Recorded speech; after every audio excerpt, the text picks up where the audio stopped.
Hey guys, Mosa here, and today I'm bringing you my post-game recap of the Seattle Seahawks versus the Jacksonville Jaguars. Now, without a further ado, let's get started. Now, let's start off with the passing stats, as Geno Smith threw 24 passes, 20 of them being completed, then 195 yards passing, 2 touchdowns, no interceptions. Honestly, what a good game for Geno Smith. What an incredible game for the Seahawks quarterback. And honestly, these are the results that I want from Geno Smith. And honestly, he's been doing great for the Seattle Seahawks. The problem is the others around him, whether it's the offensive line, the defense. Honestly, there's many reasons why Seattle loses, but I don't think quarterback is the reason why Seattle has lost so many times. Yes, we face off against Jacksonville, but still. Now, in the run game, Seattle had Alex Collins carry it for 44 yards 10 times, and then we get Travis Homer 4 carries for 9 yards, Geno Smith taking it himself 2 carries for 8 yards, and one of them being a touchdown. So Geno actually scored 3 touchdowns. Then we get Rashad Penny with 7 carries for 7 yards, 1 carry for 6 yards for DJ Dallas, and Gerald Everett on a 1 carry for -5 yards. And honestly, on the run game, we just didn't run the ball that much. This wasn't really a run-heavy game.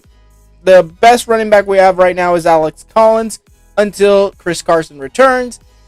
Regardless of when that is, I don't really mind. We got a good running back here. We got Travis Homer there just in case.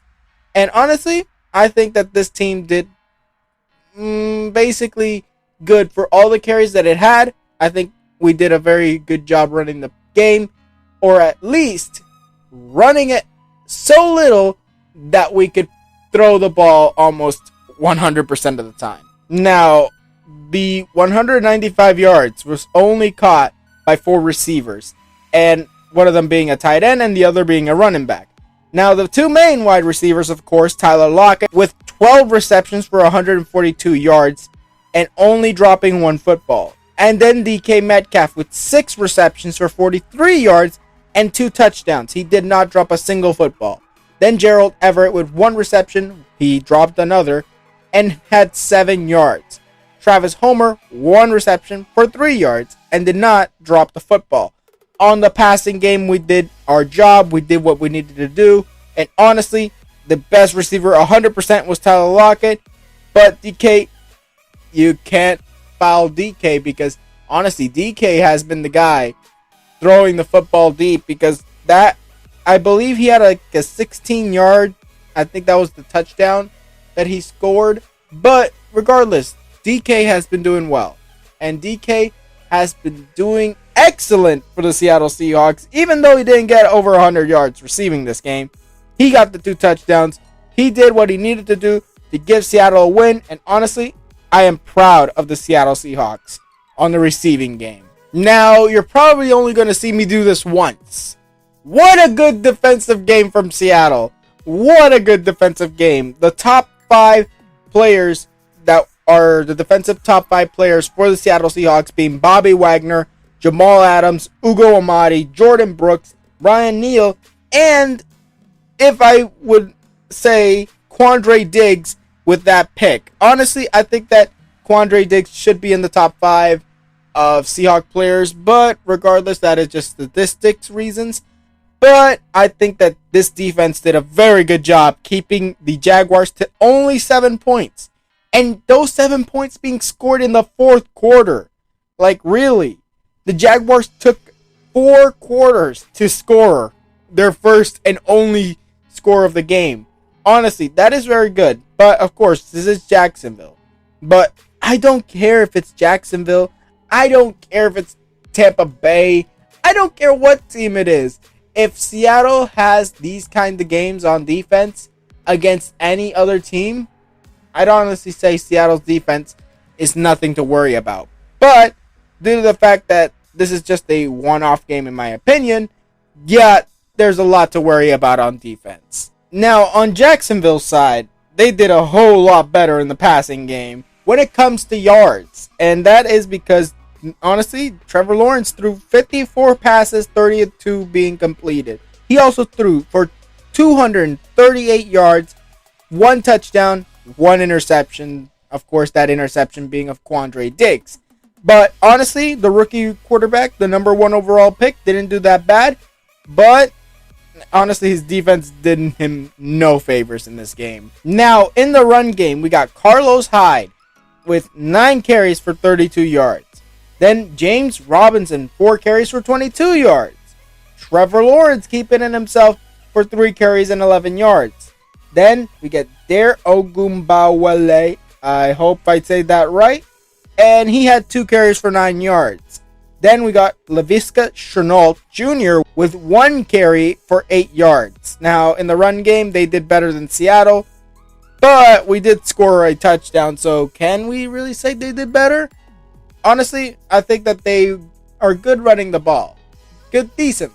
They're a running back by committee team. Honestly, Seattle should, when Chris Carson comes back, honestly, they should have like 60-60, like Alex Collins and Chris Carson yards averaging per game. That's what I think they should do.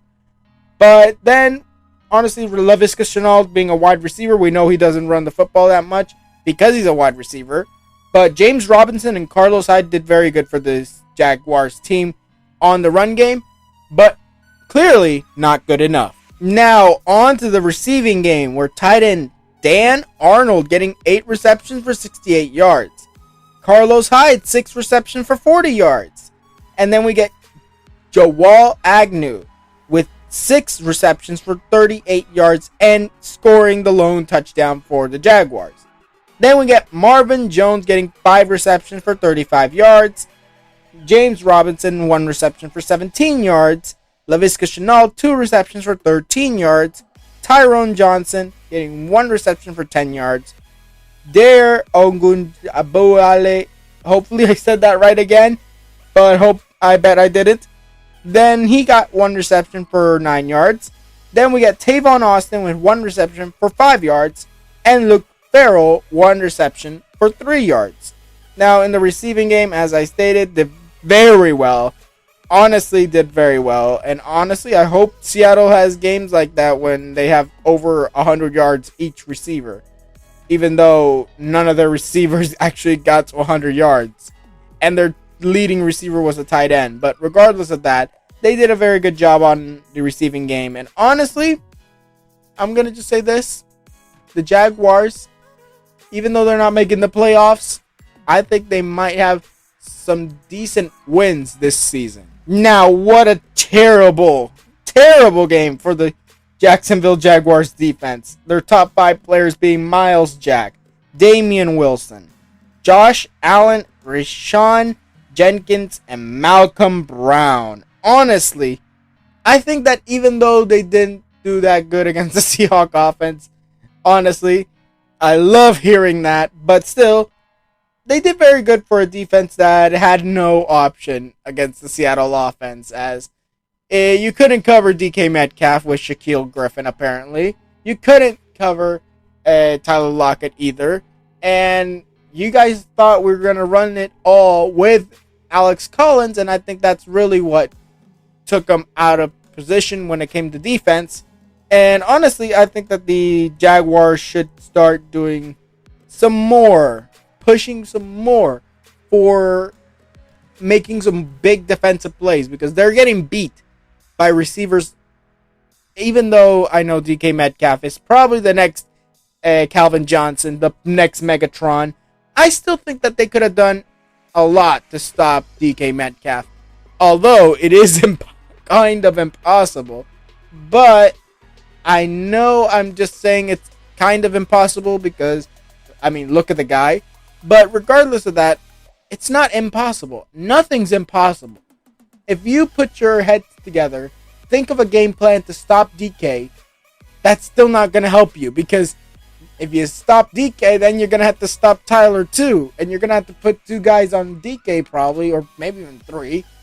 But then you're taking someone off, and someone's going to catch the football. So this is really, you got to see what holes you're going to leave open, and hopefully the safety can get to it.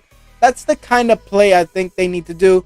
But regardless, the Jaguars should do better next time. Now, in conclusion, congratulations, Seattle. You got a win over a team that you were going to win no matter what.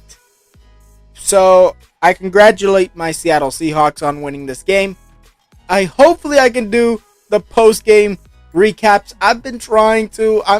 I'm just getting too tired.